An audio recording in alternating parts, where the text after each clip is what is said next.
Hello, I'm Leonardo Puglisi. Welcome to Uncensored right here on 6 News.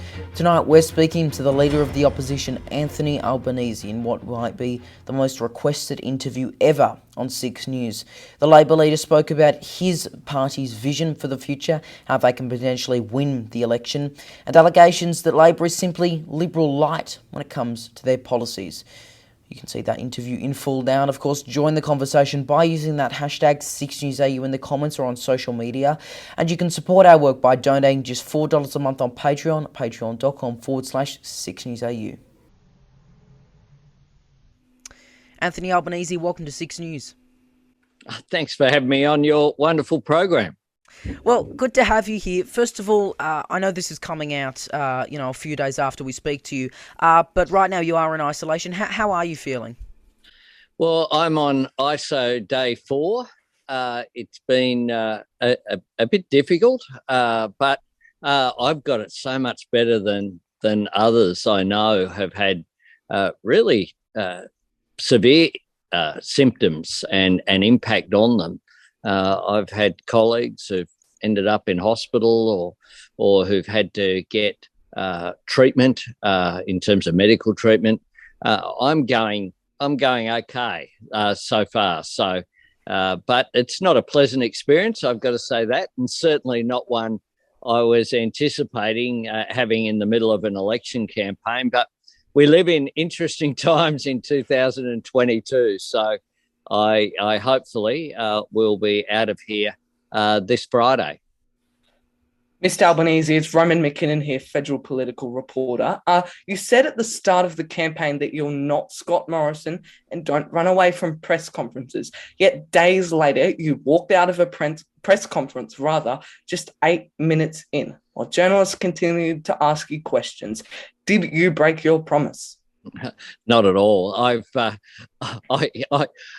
never said I'd answer every question forever. That day I'd done a major speech, and indeed we weren't scheduled to hold a press conference. I held a press conference after the major speech. Often when you give a big speech, that's what you want to get the run. And we had an important speech at the Nurses Federation in Melbourne. And the nurses, I was the first leader of any political party to address a nurses federation, Nurses and Midwives Federation National Conference after I became Labor leader. And it was an opportunity for us to talk about our plan for aged care, our plan to strengthen Medicare. And that was what the emphasis was on. But I have held a press conference every day of the campaign, except for once I went down from COVID. So that's something that the Prime Minister hasn't done. All right. I just want to get on to another issue. While it's kind of appropriate because we're talking about media here, you recently did confirm to the Australian that you wouldn't be establishing any further inquiries into News Corp or other media outlets. There were 500,000 odd people who signed former PM Kevin Rudd's petition calling for a Murdoch Royal Commission back in 2020 and 2021, many of whom are Labor supporters and, for the most part, strong supporters of you. Can you explain to, not me, but can you explain to them why you're not backing further inquiries into News Corp? Look, that's a good question. There was, of course, a Senate inquiry into media ownership. And the fact is, though, that whilst there is a concentration of media ownership in particularly some of our states more so than others in terms of print media, one of the things that's happened with media is that outlets such as your own that I'm speaking to here as an opportunity to speak with people directly. I'm of the view that where you have bias in the media, you should call it out.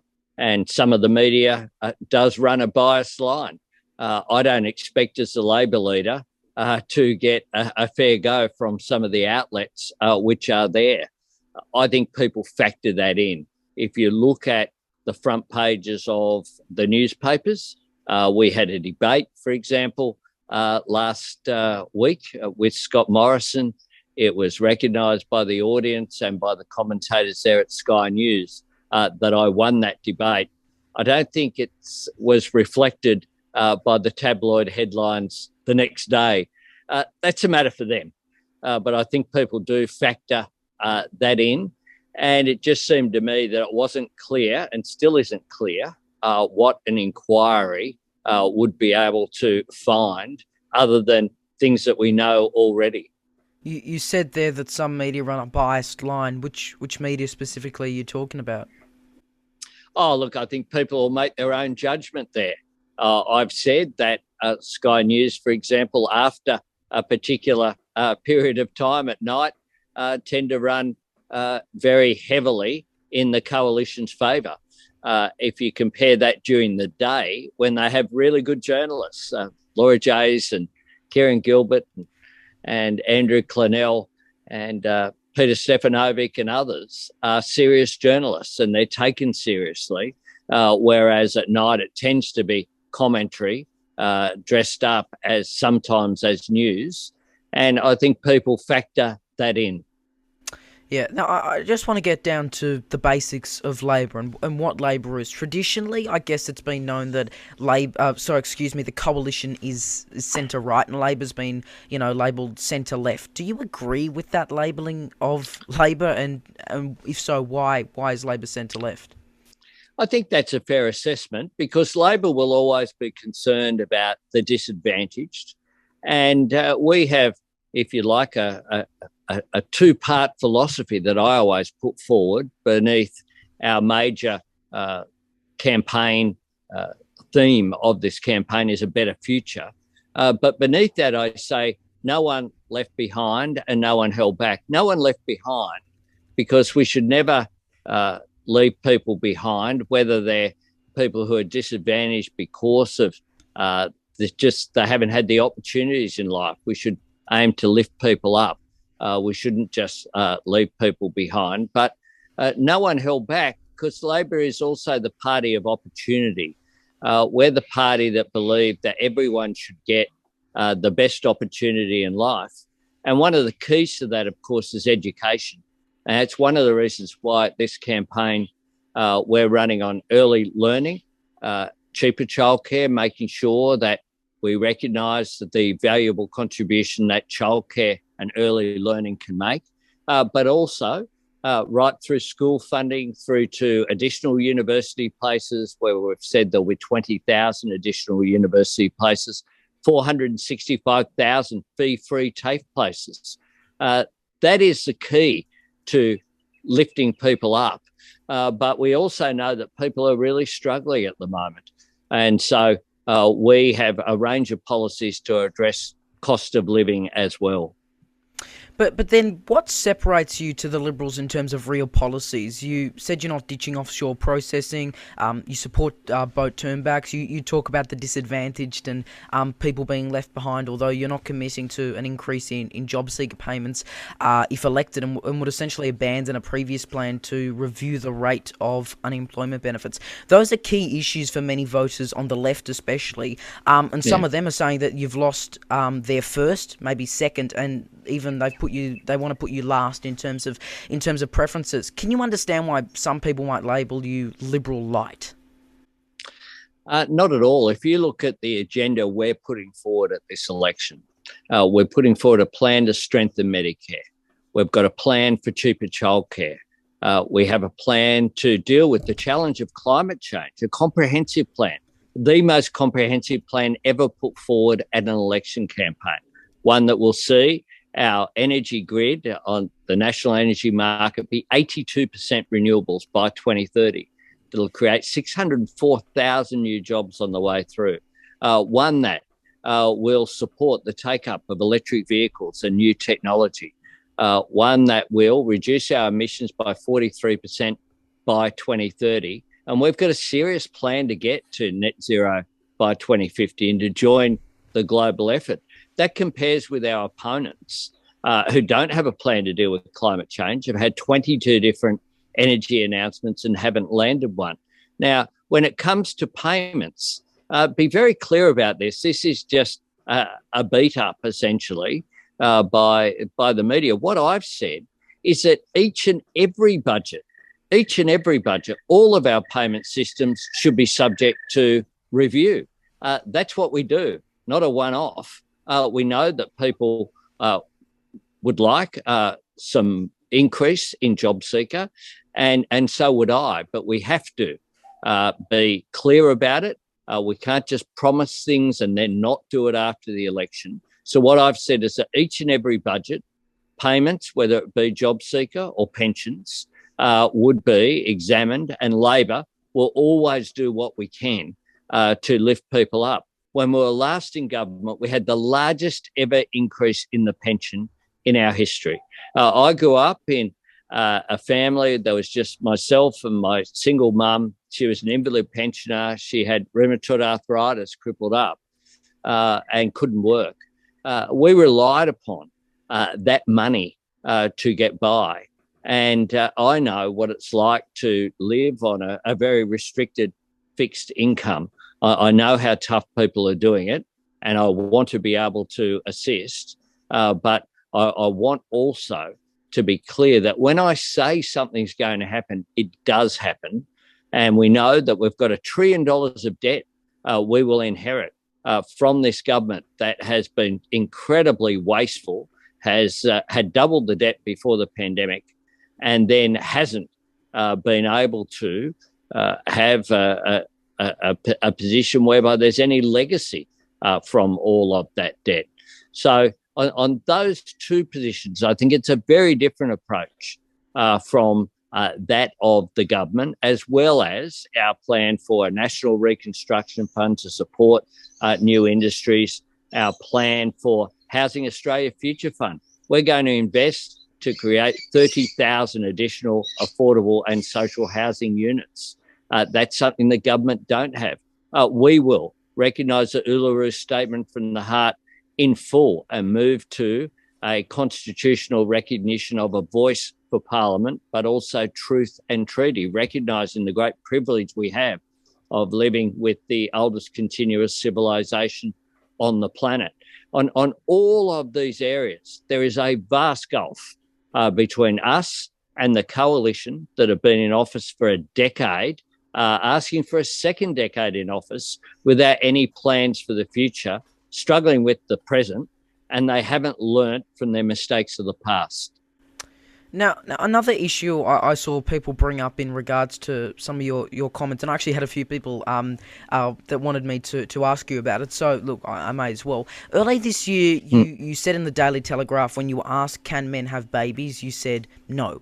Now, some critics, including, of course, transgender people, have pointed out that there are many well-documented examples of trans men getting pregnant and having children. Simple question, and again, this is one that I guess undecided voters want answered more than myself. Are trans men men?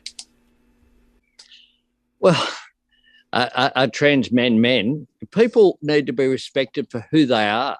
And one of the things that I'm determined to do, and I've always done in my political engagement, is respect each and every person for who they are, and for however people want to define themselves in terms of their gender identity is a matter for them.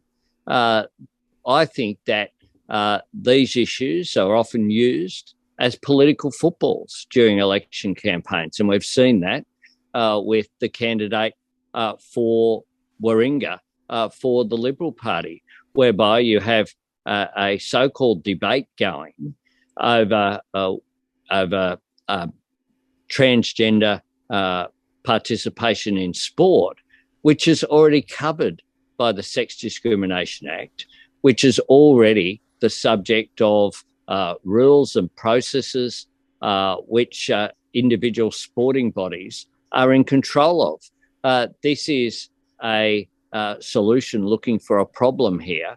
And I understand that people who are trans are already very vulnerable, and we should respect them and not use those people as political footballs.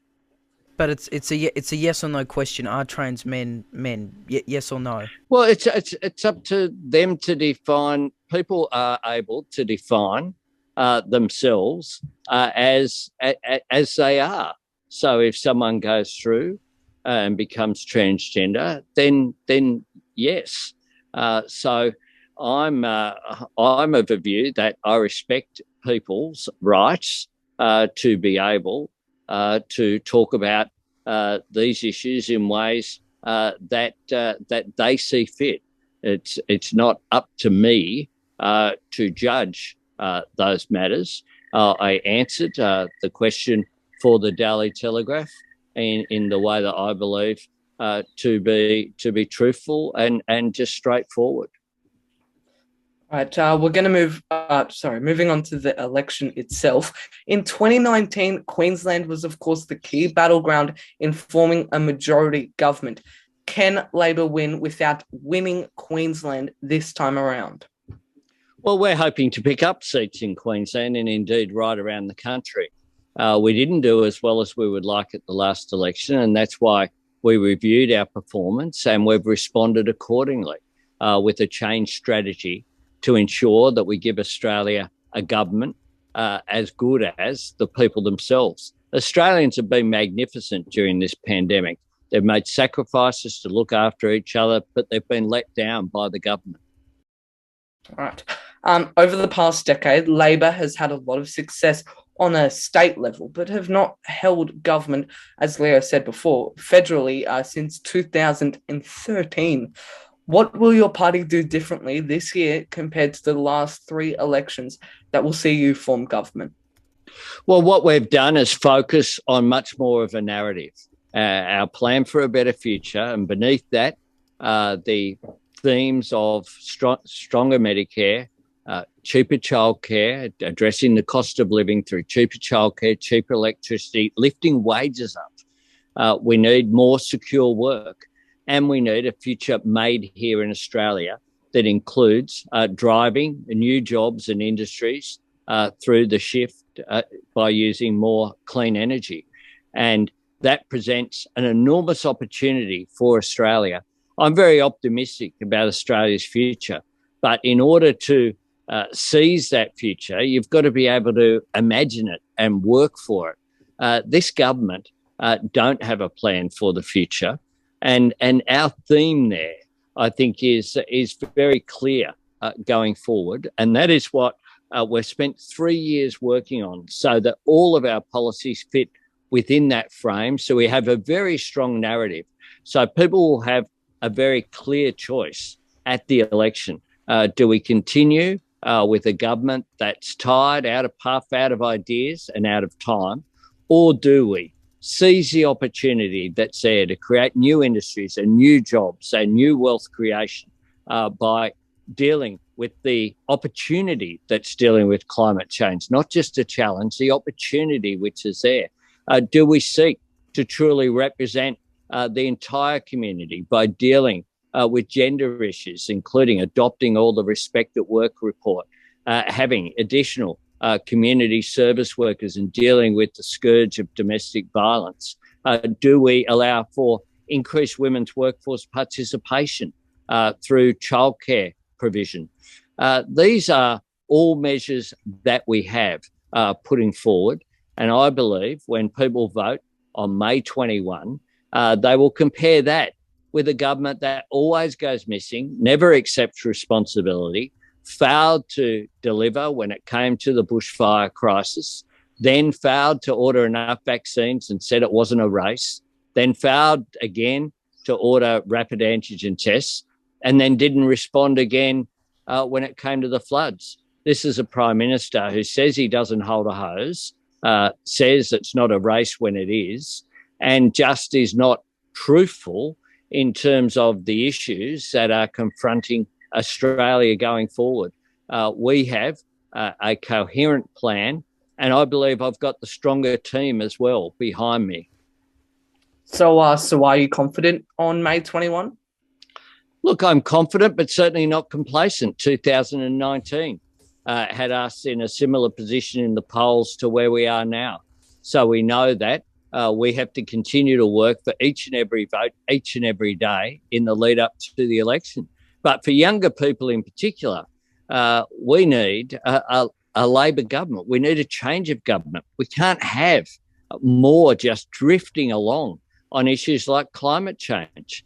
Our policy that we've put forward as well will provide business certainty, which is why it's been welcomed by the Business Council, by Australian Industry Group, as well as the ACTU and the National Farmers Federation.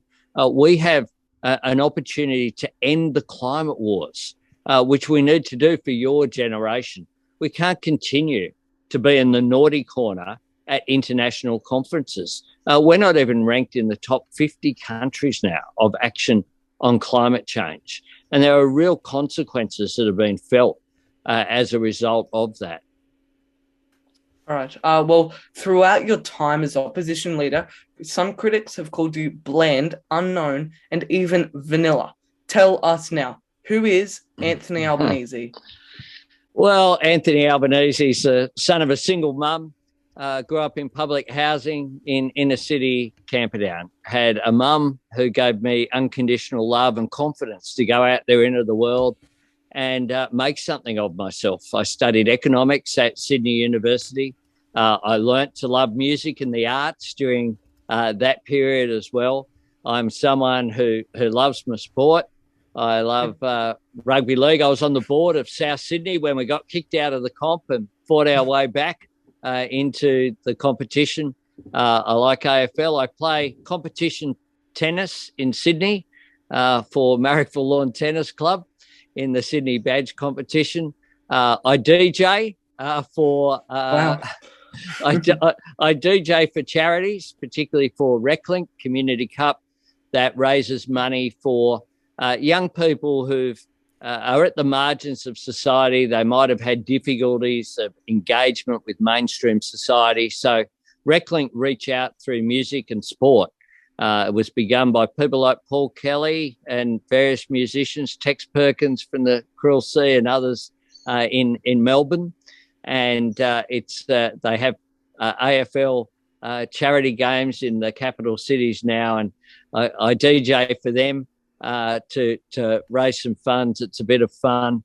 I love music, but I'm passionate about politics. Where I grew up, I saw that my mum really suffered because she didn't have the opportunity to have people stand up for her, I guess. And I got involved in my first campaign was when the government of Sydney City Council changed and they were trying to sell the house where I lived. It was a council house. And so we got involved in an anti-privatisation campaign. I then got involved in Young Labor and in university politics. I went to work for Tommy Wren, who was a minister in the Hawke government, and went on from there. I'm proud to represent the area where I grew up, or the region of the inner west of Sydney. And I'm someone who is proud of saying what you see is what you get. I'll always be straight with people. I'll tell it like it is. I believe that the power of government can make a difference to people's lives. I know it because I've lived it. That's my experience in life, is that having that secure roof over my head, having the income as meagre as it was of my mum's pension to get by, but also that sense of community that helped with me at that time, really instilled in me that sense of belonging to something bigger than just being an individual. And that, when you spoke earlier on about the centre left and the centre right, I guess that's a key difference between the political parties. The government essentially believes if government just gets out of the way, then everything will be okay. I believe that government has a role because if government just gets out of the way completely, then you'll have an entrenching of privilege and an entrenching of existing power and economic relationships. And government can address that and can provide more opportunity for more people, which actually strengthens not just the individual, but strengthens the whole society as well.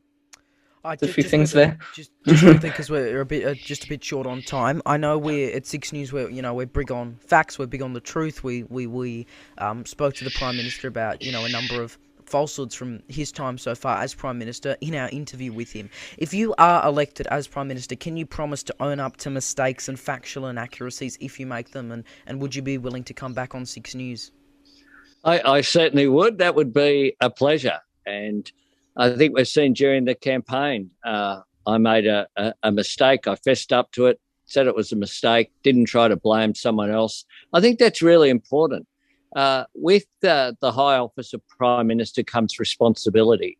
And one of my concerns is that this Prime Minister never accepts responsibility, always seeks to blame someone else.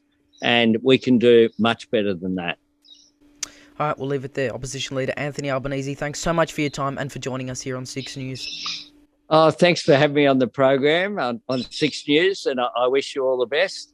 And I commit to coming back on at semi-regular intervals. I think is a fantastic initiative, and thanks for spending the time with me today. There we go. That was Opposition Leader Anthony Albanese speaking to Roman McKinnon and I earlier. Of course, if you want to see more content, more editions of Uncensored and more unbiased independent journalism, subscribe to us right now and click all notifications so you don't miss it. You can share your thoughts on our interview and what Anthony Albanese said using that hashtag 6newsau. You can email your feedback as well to contact@6newsau.com, and you can keep us independent by donating just $4 a month on Patreon for exclusive benefits. Patreon.com/6newsau. I'm Leonardo Puglisi. Thanks for tuning in. We'll see you next time.